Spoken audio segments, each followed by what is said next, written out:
fear and anxiety due to the unknown, right? Because our brains, we want certainty, we want to know what we can predict.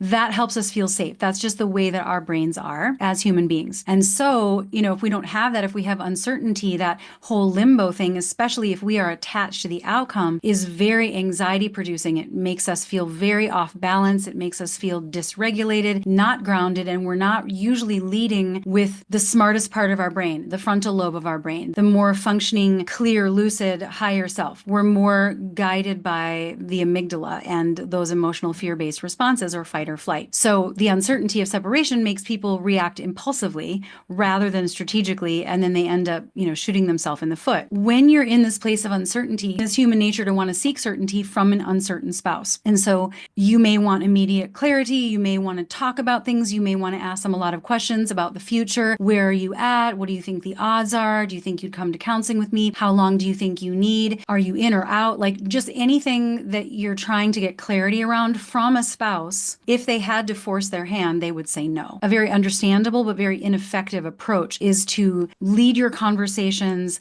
your questions, or any kind of communication around seeking clarity, whether it's overt or whether it's more of a covert way to kind of feel the waters out. Also, it puts you in a state where you're waiting for a sign or some kind of external condition. So people will hesitate to take action on themselves and the changes that they can make because they're waiting for their spouse to show commitment before they do it, right? It's this whole idea of, well, it takes two. And so until they say that they're coming back to the marriage, until they come into counseling with me, until they tell me, yes, I'll give this a shot, there's not much I can do. I just have to wait for something external to happen, for them to make up their mind, for them to stop a divorce, for them to move back in, whatever it is that you're looking for. It's very tempting to think that that's what has to happen in order to move the needle. But it actually doesn't work that way, right? Because they can only make a decision about the future based on what information they already have, which is based on history.